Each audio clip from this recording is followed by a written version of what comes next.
The Polish Story with English version. A story of a wise shoemaker and a dreadful dragon.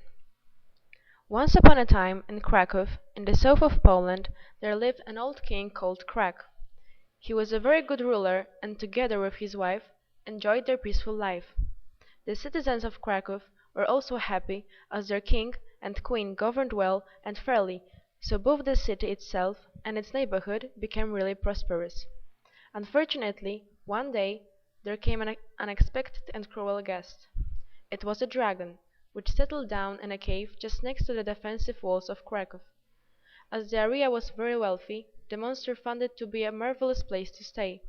It could eat the animals being bred around and drink water straight from the Vistula River flowing through the city. After some time, however, when the dragon, which was always hungry, had devoured all the horses, cows, sheep, and pigs available, it decided to launch a habit of eating two citizens of Cracow every day to satisfy its hunger. The wisest people of the city started to think how to get rid of the dragon, but no one was able to come up with the effective idea. One day, there appeared a young shoemaker who had traveled around Poland. At the beginning, nobody treated him seriously when he claimed that he knew how to solve the problem. The king, however, got interested in his plan. One day the king summoned him to the court. The young shoemaker was standing in front of him. He was dressed poorly in a patchy brown robe. Young one, I heard that you have an idea. How do you intend to get rid of this plague? Asked the king.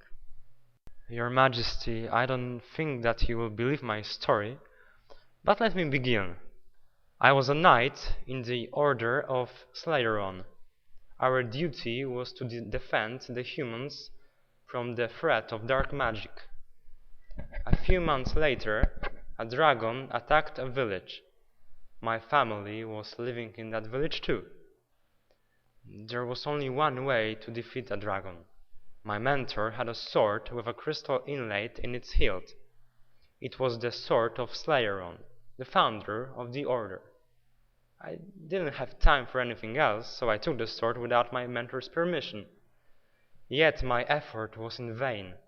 When I arrived in the village, it was already on fire. My family was already dead, only few people were still alive. It was a tough fight. I left the dragon with a scar. Even so, the sword exploded when I hit the dragon. He left, and I never heard of him again. After that, I was exiled because I had stolen the sword. Nevertheless, before I left, I took this. And the young shoemaker took out a green shiny crystal from his pouch. Let me guess. That's the crystal from the sword of Slayeron. Very interesting story, young one. I don't know if I should believe you, but I'm so desperate that I'll let you try your luck. But before you leave, I would like to know your name. Said the king, smiling. Lionel Dulake, my Majesty. Thank you for believing my story. I will see what I can do. Let's hope that the crystal is as powerful alone as it was in the sword. Answered the young knight, and shortly after he left the room. Is this our hero? Is this the one that will save us? We shall see. Thought old Krak, scratching his beard. After 2 days of preparations, young Lionel Dulake was standing in front of the dragon's cave, equipped with his old armor. He entered the cave and looked around. He took the crystal out of his pouch. He whispered a few words and the crystal started to shine very powerfully. It had a lot of energy.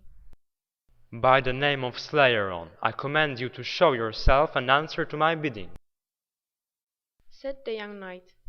He heard some large footsteps, and after that, from the dark he could see the giant face of a black familiar dragon. Shortly after, he recognized the scar made by him.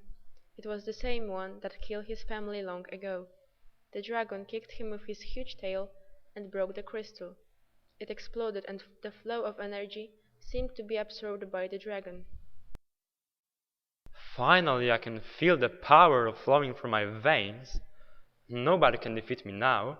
All the villages will be on fire. I became unstoppable. Below the dragon and flew out of the cave. Young Lionel D. Lake fell on his knees on the cave's floor. He watched helplessly the dragon as he flew out of the cave. No, it can't be. No! The dragon now was more terrible. His magic powers let him be as a cloud, to move as fast as the wind, be as light as a feather, and he could become a simple sheep or a horrible ogre. And, as he was a cloud dragon, he was the only able to throw fire and rays through his mouth. He attacked the villages only for pleasure, to hear the villagers' screams when he appeared. Our young shoemaker was desperate, because this was the second time he had been defeated by the dragon. So he decided to come back to his own village, thinking about how to kill the dragon. One stormy day, a special customer got into his shop. This was a wizard, in a disguise of a poor man, and he asked to make some shoes. The young man felt sorrow and he made them very carefully. The client was so pleased that he gave a bag of gold coins. The poor man confessed that he was a wizard, and he told the boy the solution to save the city of Krakow from the dragon. He had to follow his orders strictly. Firstly, he would travel to Toledo to buy a sword, and he had to look for a weird plant in the mountains called the poisonous dahlia, with which he would make a potion which would make the dragon sleep forever. Our young gentleman got to the mountains, and after getting all the items, he had some coins left with which he paid some hunters to kill a golden eagle to make a flying shoes with his skin.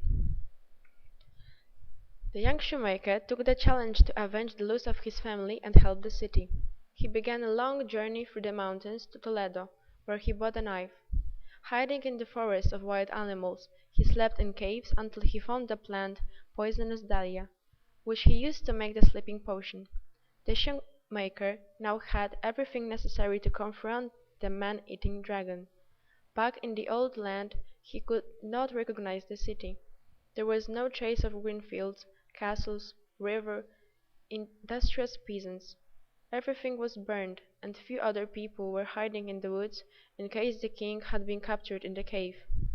The young shoemaker started to weep at the sight of this view, and believed that this time she should succeed.